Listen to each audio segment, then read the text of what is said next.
Hello అండి, అందరికీ నమస్కారం. కథా ప్రాంగణానికి స్వాగతం.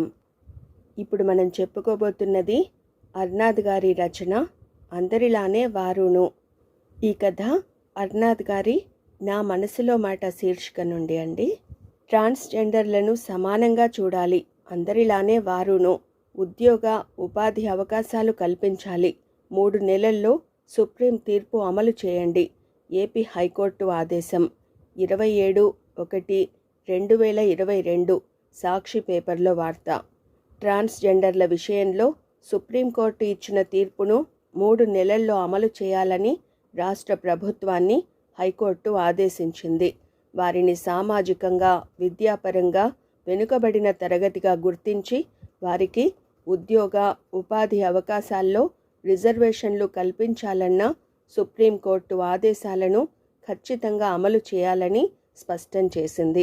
ట్రాన్స్జెండర్ ప్రత్యేకంగానే కాకుండా మరోవైపు దేశవ్యాప్తంగా ఎల్జీబీటీక్యూ అంటే లెస్బియన్, గే, బైసెక్సువల్, ట్రాన్స్జెండర్ తదితరులతో ఏర్పడిన ఒక సంఘం సమైక్యంగా తమ హక్కుల కోసం పోరాడుతున్నారు. లెస్బియన్ కపుల్ కథతో పాటు ఎల్జీబీటీక్యూపై అర్నాద్ గారి నా మనసులో మాట శీర్షికలో కొంత రాశారు. అదేమిటో ఇప్పుడు తెలుసుకుందామా?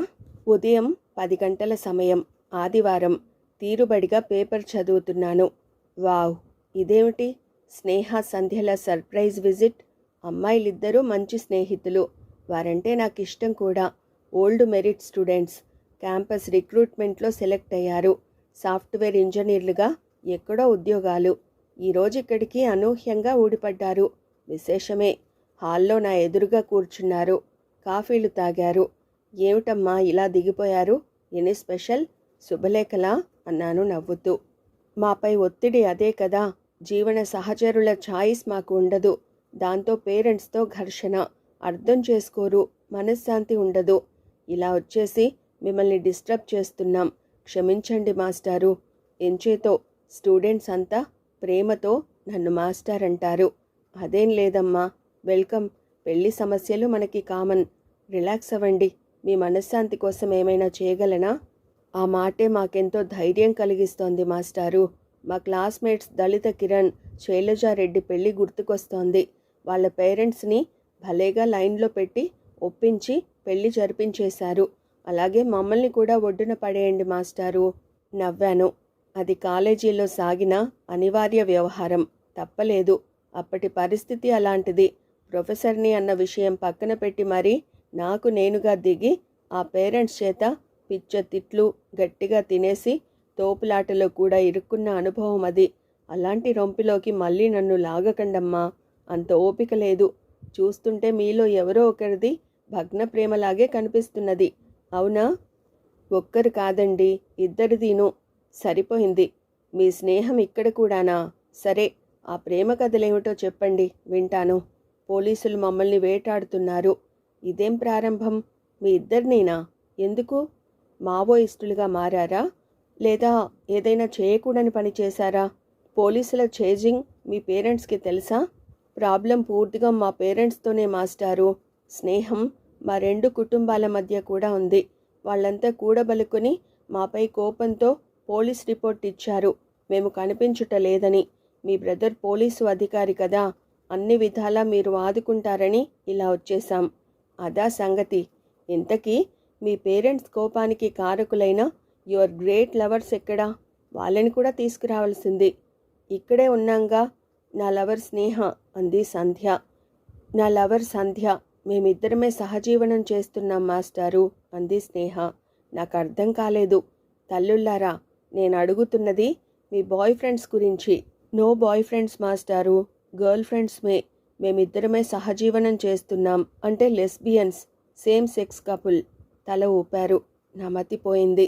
మీరు కనిపించుటలేదని పోలీస్ రిపోర్ట్ ఇవ్వడం మీ పేరెంట్స్ తప్పే కావచ్చు. కానీ వాళ్ళ కోపం వెనుక దుఃఖం ఉంది, బాధ ఉంది, పరువు, ప్రతిష్ట వగైరా ఉన్నాయి. అవునా? తల్లిదండ్రుల మానసిక స్థితి అర్థం చేసుకోగలం మాస్టారు. మా ప్రేమ గురించి ఎంతగానో నచ్చచెప్పే ప్రయత్నం చేసినప్పుడు మమ్మల్ని కూడా అర్థం చేసుకోవాలి కదా. మూర్ఖంగా, బలవంతంగా, యథాప్రకారంగా ఏ మగాడికో కట్టబెట్టేస్తానంటే ఎట్లా? ఎవరైనా ప్రేమించి పెళ్లి చేసుకుంటానంటే కులమో, మతమో, ప్రాంతమో, ఏవో ఇతర కారణాలు బిడ్డ పెళ్లికి అడ్డు రావడం వరకే అనుభవం పేరెంట్స్కి. కానీ ఇలా సేమ్ సెక్స్ మ్యారేజ్ని ఎలా ఒప్పుకోగలరు చెప్పండి? 20 ఏళ్ల క్రితం ఈ సబ్జెక్ట్తో ఫైర్ అనే సంచలన చిత్రం వచ్చింది, అవునా?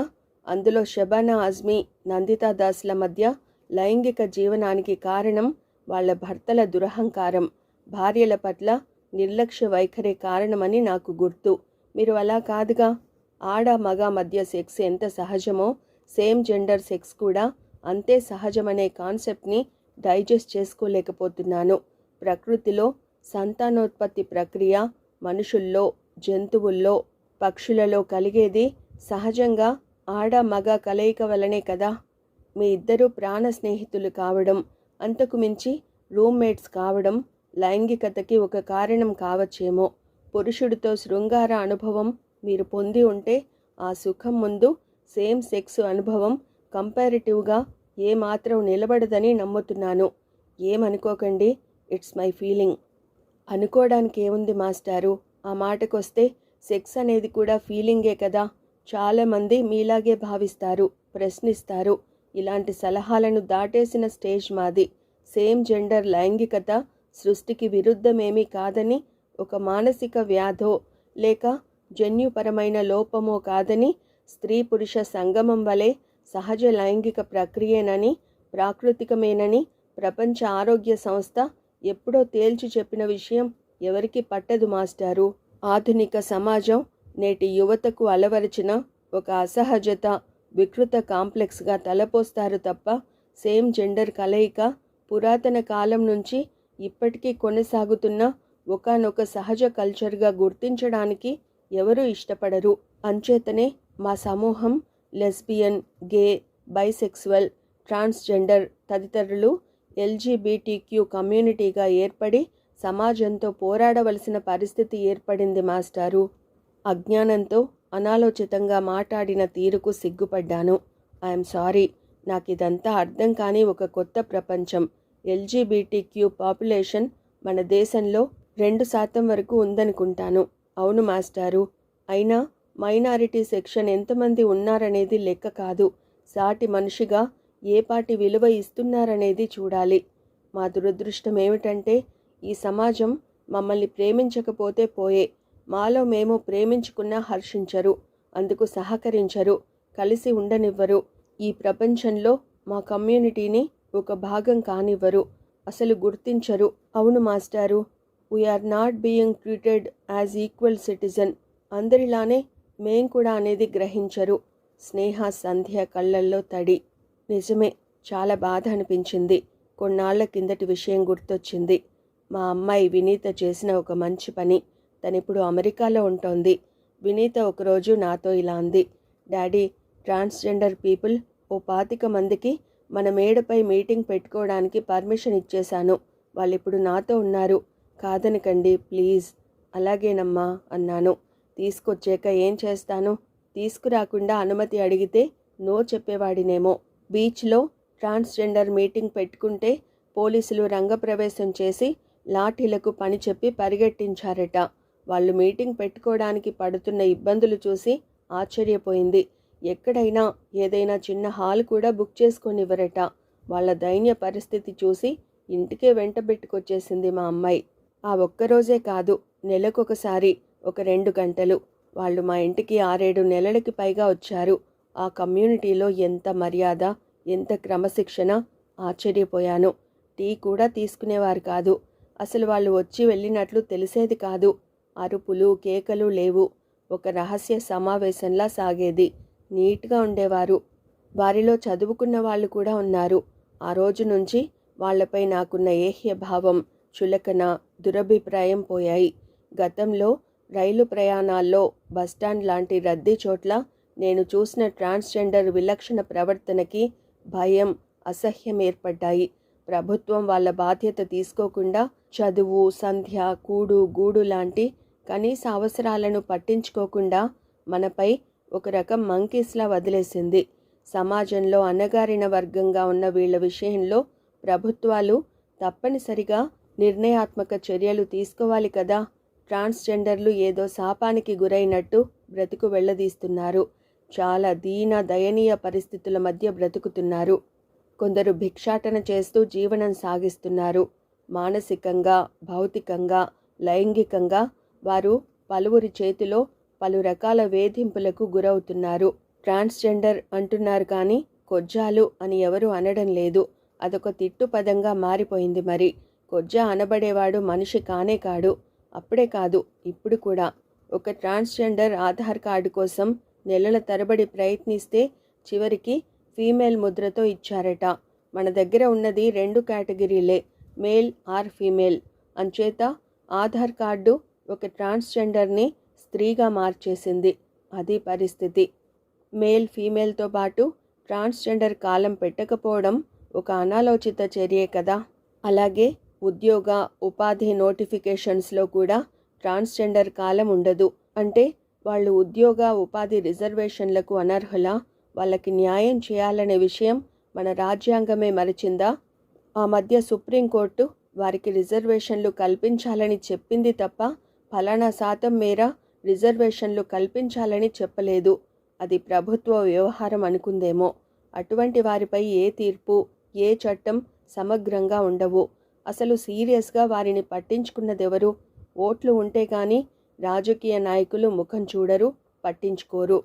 అంచేత ఓటు కోసం కూడా ఉద్యమాలు చేయాల్సిన పరిస్థితి. సమాజంలో పేదలు పొందుతున్న ఉచిత సదుపాయాలు వీరికెందుకు చెందవు? వాళ్ళు మన మధ్య ఉంటూనే మనుషులుగా గుర్తింపు పొందకపోవడం ఎంత దారుణం. మా మేడపై వాళ్ళు మాట్లాడుకునేది ఇలాంటి సమస్యలపైనే, తమ హక్కులపైనే, LGBTQ ఫండమెంటల్ రైట్స్ విషయమే. ఒక ట్రాన్స్జెండర్ ఆత్మకథ ఆ మధ్య చదివాను. పెద్ద పుస్తకం. పుస్తకానికి ఎన్ని పేజీలో అన్ని కష్టాలు ఫేస్ చేసింది. అదొక పెద్ద వ్యవస్థ.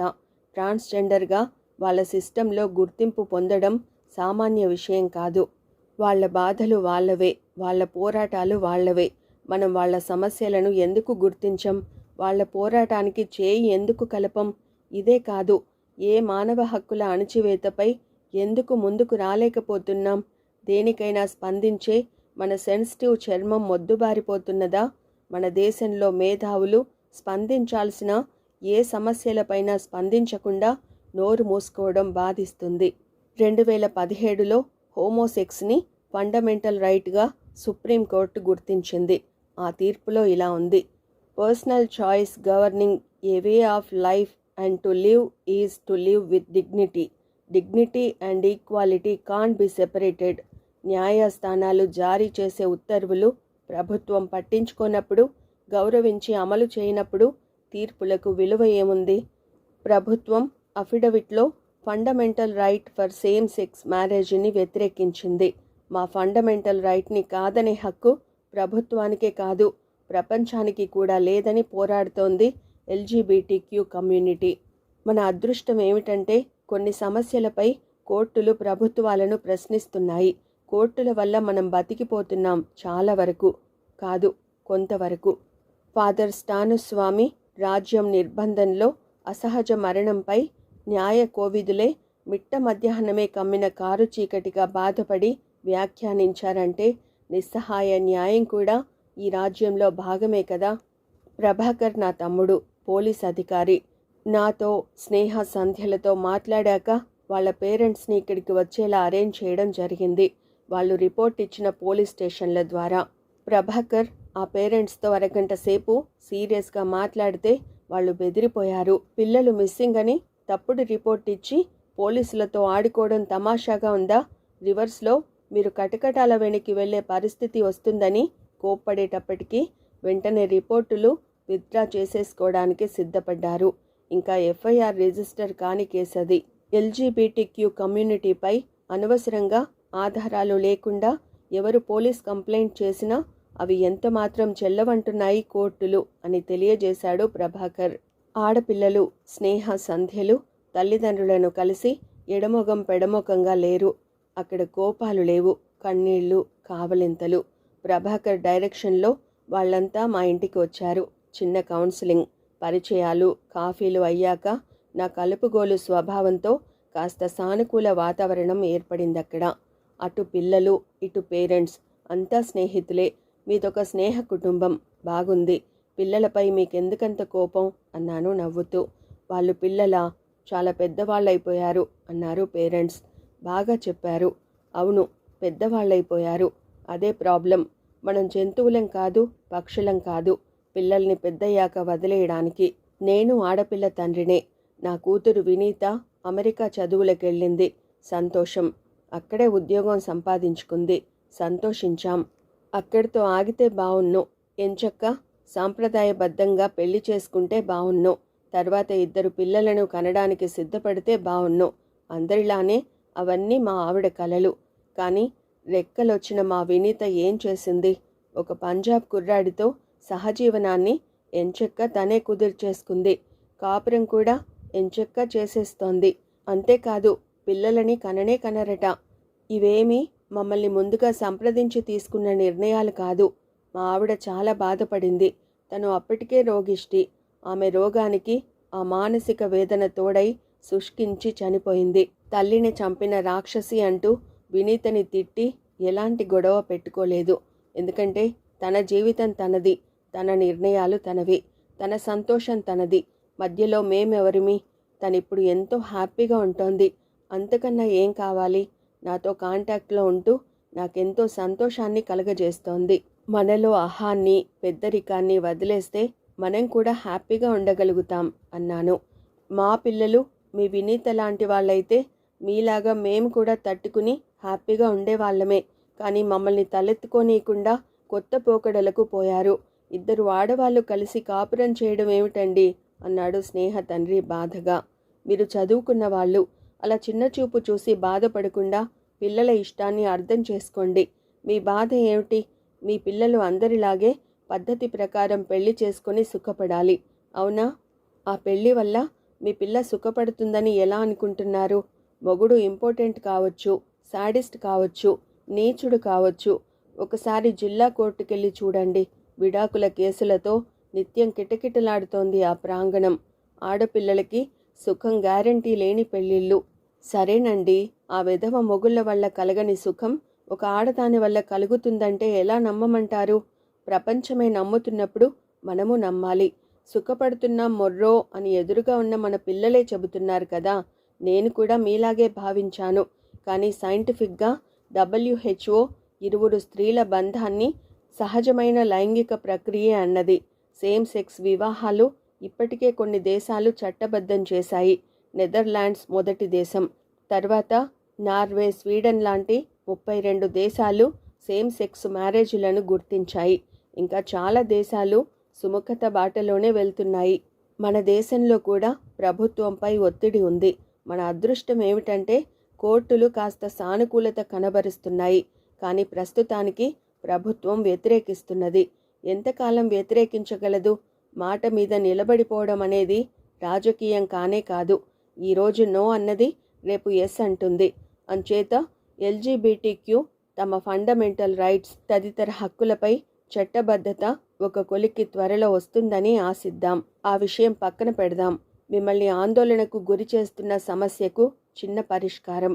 దీనిపై ముందుగా స్నేహ, సంధ్యలతో మాట్లాడాను. ఒప్పుకున్నారు. ఇక మీరు ఒప్పుకోవాలి. చెప్పండి. మీ కూతుర్లు ఇప్పుడు స్నేహితులు, అవునా? ఇక మీదట కూడా అలానే ఉంటారు. పెళ్లి కాని వాళ్ళలానే ఉంటారు. పెళ్ళి ఎప్పుడు చేస్తావు, పప్పన్నం ఎప్పుడు పెడతావు అని మిమ్మల్ని అడిగేవాళ్ళు ఎప్పుడూ ఉంటారు. దానికి మీ సమాధానం ఏమిటోనండి, అడిగితే పెళ్లి ఊసు ఎత్తవద్దు అంటున్నది. ఏం చేస్తాం అంటే సరిపోతుంది. వయసు పైన పడుతున్నా, పెళ్లి చేసుకొని ఆడపిల్లల సంఖ్య పెరుగుతున్నా ఎవరూ ఎవరిని ఆక్షేపించలేని రోజులివి. అంచేత స్నేహ, సంధ్య కలిసి కాపురం చేస్తూనే మామూలుగా మీ ఇళ్లకు వచ్చి పోతుంటారు. ఇంకా పెళ్లి కాని పిల్లల్లా. ఇలా ఎంతకాలం అంటే సాగినంతకాలం. అదే మోసం కాదు. దీనివల్ల ఎవరికీ ఇబ్బంది లేదు. ఈ మాయదారి సమాజంలో ఒక వ్యూహం అంతే. అటు పిల్లలు హాయిగా ఉంటారు. యథావిధిగా మీతో ప్రేమానుబంధాలు సాగుతాయి అన్నాను. అయితే పిల్లలు మరో మంచి నిర్ణయం తీసుకున్నారు. ఇలాంటి దాగుడు మూతలు, దొంగాట ఆడడం వాళ్ళకి ఇష్టం లేదు. LGBTQ కమ్యూనిటీని గౌరవించే అమెరికాకి వెళ్ళిపోతున్నారు. ఈ మధ్యనే అమెరికాలో ఒక ట్రాన్స్జెండర్ రాచెల్ లెవిన్కి ప్రభుత్వంలో ఆరోగ్య రంగంలో అత్యున్నత స్థాయి పదవి లభించింది. ఎట్టకేలకు స్నేహ సంధ్యల సహజీవనానికి వాళ్ళ పేరెంట్స్ ఓకే చేశారు. మా ఇంటి వద్దే ఒక కార్యక్రమం ఏర్పాటు చేశాను. చిన్న పెళ్లి సందడి. స్నేహ సంధ్యలు సింపుల్గా పూలదండలు మార్చుకున్నారు. తల్లిదండ్రులు, అత్తమామల కాళ్లకు పెళ్లి జంట స్నేహ సంధ్యలు వినయంగా, గౌరవంతో దండం పెట్టారు. అక్షింతలు వేసి మనస్ఫూర్తిగా ఆశీర్వదించారు పెద్దలు చెమ్మగిల్లిన కళ్ళతో. Support your children if they are gay. Pope. ఇదండి అర్నాథ్ గారి నా మనసులో మాట శీర్షిక నుండి అందరిలానే వారును. మరో మంచి కథతో మళ్ళీ కలుసుకుందామండి. Thank you.